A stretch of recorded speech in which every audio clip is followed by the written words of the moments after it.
Big names వాళ్ళు, big names, కానీ వాళ్ళ కోసం ఎవరు వెళ్ళా. అదే ఎగ్జాక్ట్, అంటే వాళ్ళు తెలిసిన మన స్టార్స్ కాదు కదా ఫ్యాన్స్ వెళ్ళడానికి. తెలిసినా కూడా ఇప్పుడు మీరు ఫాస్ట్ అండ్ ఫ్యూరియస్ ఈ సిరీస్ ఉన్నాయి, అవును, you don't go there because of ఫలానా రాక్ ఉన్నాడు, డ్వైన్ జాన్, దానికి వెళ్ళట్లేదు మీరు. అది స్పెక్టకల్, అది వెహికల్స్, చేజెస్, యాక్షన్, అది. సో అప్పుడు ఏంటి, మీకు తెలిసిన యాక్టర్ ఉండొచ్చు కానీ వాడి కోసం సినిమాకి వెళ్ళటం మానేశారు హాలీవుడ్లో. అది నేను చెప్పేది. You know, so true, yes. So ఇవన్నీ I honestly believe Raj Kumar లేకపోయినా కూడా ఈ సినిమా ఇంతే ఆడుతుంది. ఆ ట్రైలర్ బట్టి, దాన్ని బట్టి రాజ్ కుమార్ బదులు ఆ రేంజ్లోనే ఏ యాక్టర్ ఉన్నా కూడా మోరల్లెస్. అదే మీరు ప్రభాస్ ఉన్న సినిమాలో మీరు ఎవరినో పెడితే ఆడకపోవచ్చు, అది నేను చెప్పేది. అది ఎందుకంటే దాని డిజైన్ కూడా వేరే ఉంటుంది. అవునవును, అందుకే ఆటిట్యూడ్ అసలు ఆ మోడల్ మారిందా అని అడిగింది కారణం అదే. బికాస్ ఇంతవరకు మనకి తెలిసి మన స్టార్స్ ఎలివేషన్స్ లేకుండా స్టార్స్ అయి ఉండి బట్ ఒక ఎంఐ మిషన్ ఇంపాసిబుల్ సిరీస్ లాగా లేదు ఒక ఇలాంటి వాటిలో చూసిన సందర్భాలు చాలా తక్కువ. బికాజ్ మామూలు మన సినిమాలో హీరో ఊరికేలా తల తిప్పితే కూడా దానికి ఒక ఎఫెక్ట్, ఇది ఒక star hero.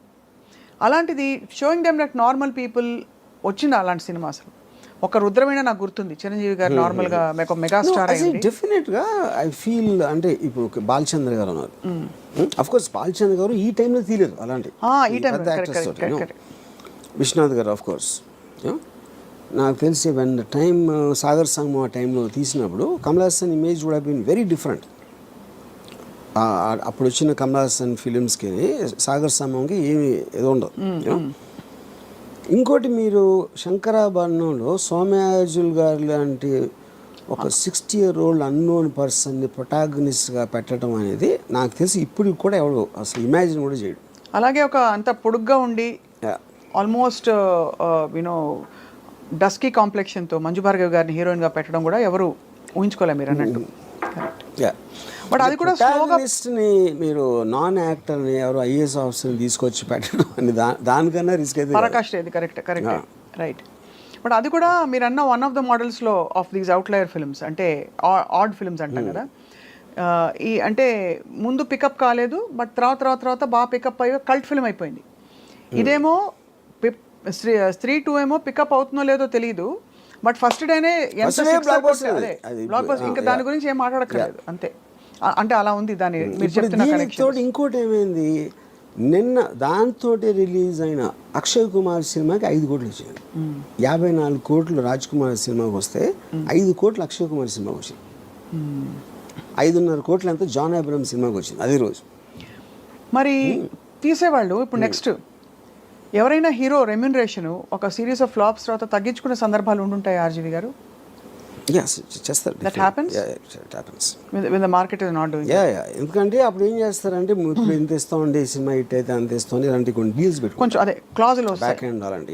The reason I asked that is because majority of this major expenses that we are talking about, ఇప్పుడు మొన్న కల్కి వచ్చింది, it was actually a feast. వినడానికి ఒక అమితాబ్ బచ్చన్ గారు, ఒక సో అండ్ సో ప్రభాస్ ఉంటే అసలు చూడొచ్చా అని, దీపిక ఇంకోవైపు. బట్ ఆ సినిమాలో ఈ స్టార్ దీనికి రెమ్యూనరేషన్స్ చాలా అయి ఉంటాయి కదా. ఇప్పుడు అలాంటి సినిమా తీసి ఒక బ్యూటిఫుల్ అటెంప్ట్ అని మంచి పేరు తెచ్చుకుని, బట్ రిటర్న్ ఆన్ ఇన్వెస్ట్మెంట్ చూసుకుంటే 500 కోట్లకి 100-50 ఎక్కువ రావడం బెటరా, లేదు ఇలాంటి ఒక కొత్త స్కూల్ ఆఫ్ థాట్ బయలుదేరి న్యూట్రలైజ్ చేసే ఎఫెక్ట్ బెటర్ అంటారా? ఇక్కడ ఒక డేంజర్ ఏంటంటే, అంటే అది డేంజర్ అనొచ్చు కాదు కూడా, డేంజర్ ఏంటంటే మీకు సంవత్సరానికి 150 సినిమాల్లో రేంజ్ వైజ్గా చిన్న సినిమాలు అని చెప్పుకునే 90% ఉంటాయి, దాంట్లో 90% ఫెయిల్ అవుతాయి.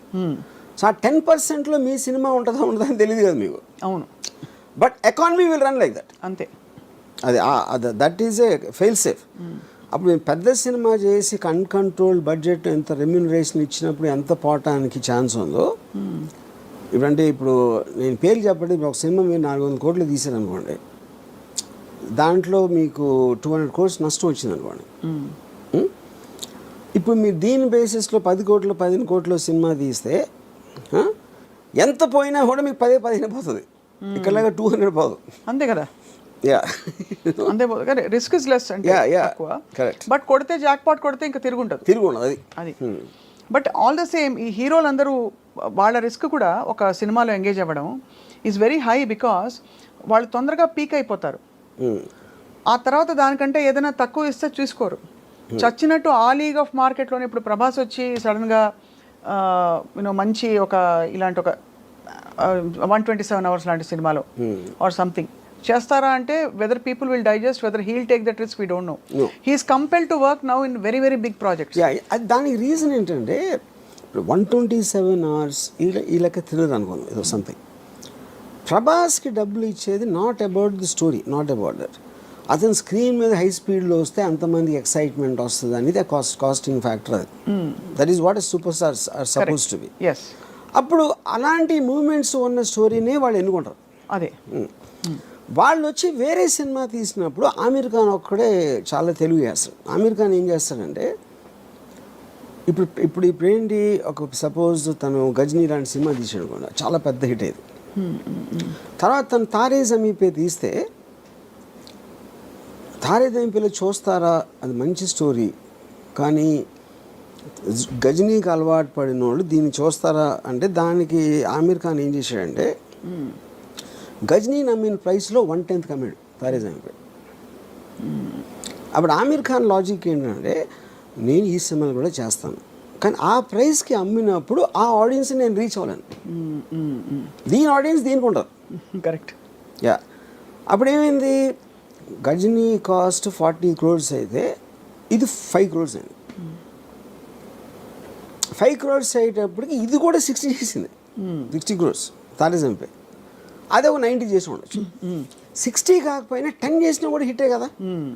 అప్పుడు ఏంటి, మీరు ఎంత కాస్ట్ చేశారు, ఎంత వచ్చింది చూసి 100 మంది 1000 మంది చూసారు అనుకోండి ఆ పెద్ద సినిమా, దాంట్లో 900కి నచ్చకపోవచ్చు, కానీ వాళ్ళు చూసారు, మీరు ఆ డబ్బులు అయితే మీకు వచ్చేసినాయి. ఇప్పుడు ఇక్కడేమో 100లో 90 మందికి నచ్చినాయి. అవును, కానీ ఈ సినిమా చూసే జనం ఉన్నదే 100 మంది. నేను వాళ్ళని సాటిస్ఫై చేసినా కూడా నాకు హ్యాపీ. అది ఆమీర్ ఖాన్ లెక్క. ఓహో, అంతే. యా, అందుకని తను ఎక్స్ట్రీమ్లీ లో బడ్జెట్ ఇది వేస్తాడు, లేకపోతే వెరీ హై బడ్జెట్, రెండు. అప్పుడు వాటి డిజైన్ వేరే ఉంటుంది అంతే. Effectively ROI is better satisfied here, return on investment. ROI definitely. మీరు 40 crores సినిమా 90-80 చేయడానికి, 5 crores సినిమా 60 చేయడానికి ఎంత డిఫరెన్స్ ఉంది. పీకే గురించి కూడా అలాగే చెప్పారు. పీకే సినిమా రిలీజ్ అయినప్పుడు ఆమీర్ ఖాన్ ప్రొడ్యూస్డ్, దాని cost of production was much less than so many other films ఆ టైంలో వచ్చినవి ఆ లీగ్లో. సో బట్ ఇవన్నీ ఏంటంటే ఈ యాజ్ అన్ అనాలిసిస్ ఇదంతా హాలీవుడ్ స్టార్స్. ఇప్పుడు ఫర్ ఎగ్జాంపుల్ టామ్ హ్యాంక్స్ ఉన్నాడు, హీల్ డూ కాస్ట్ అవే, ఒకే యాక్టర్ మొత్తం ఐలాండ్లో ఒకడే ఉంటాడు. He'll do a very big budget of some other film. You know వాళ్ళు ఏంటంటే వాళ్ళంతా స్టూడియోస్ కంట్రోల్ చేస్తాయి, బయర్స్ ఉండవు. ఈ బయర్స్ మీడియేషన్ లెవెల్లో ప్రైసెస్ అనేది ఇది అయిపోతుంది. అప్పుడు PVR జానేతో జానేనా సినిమా, అదే ఒక 5 కోట్ల సినిమా, ఆమీర్ ఖాన్ మేనలుడు, ఆమీర్ ఖాన్ ప్రొడ్యూస్ చేశాడు. చాలా ఆమీర్ ఖాన్ ఏం చేశాడు, అది వాళ్ళు 35 crores ఆఫర్ ఇచ్చారు కొనడానికి. More videos. Please subscribe to iDream. Please subscribe to iDream. Please subscribe iDream. And please subscribe to iDream. For more videos, subscribe to iDream. Please like, share, and subscribe to the channel. Congratulations, iDream. Subscribe to iDream. Subscribe to iDream. So subscribe to iDream Media. iDream ki iDream team andarki huge congratulations. Please subscribe iDream Media. Please subscribe to iDream. Subscribe iDream. Please subscribe to iDream. iDream అంటే నా కళల ఛానల్ను subscribe చేసుకున్న నోరు తిరుగుతలేదు, మీరైతే గంట గుర్తు కొట్టండి. For more such videos, please subscribe to iDream. Subscribe to iDream. Please subscribe to iDream. Please subscribe iDream Media. Please do subscribe to iDream. Please subscribe to iDream Media. For best entertainment and information, please subscribe iDream. And don't forget to subscribe to iDream.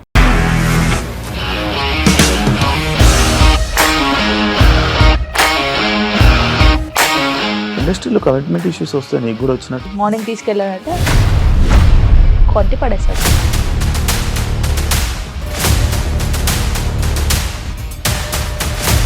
ఒక్కళ్ళు కూడా చూడలేదు ఈ cinema అని చెప్పడానికి కూడా చాలా ధైర్యం కావాలి. అది నిజం కదా, దాంట్లో ధైర్యం ఏంటి? ఇది నెక్స్ట్ డే ప్లేట్ మార్చేస్తే తప్పు కదా. As of now we're comfortable this అని నేను అనుకుంటున్నాను. రష్మిక గారిది మీది ఒకే ఊరంట కదా.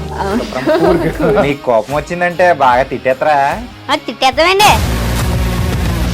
నిజంగా గేమ్ ని ఎలా చేంజ్ చేయగలిగారు? ఏపీఎస్ఎఫ్సి వాళ్ళకి 6 నెలల్లో నేను 6 లక్షలు కట్టా. బిజినెస్ చేయాలనుకుంటే it is as difficult as riding a tiger.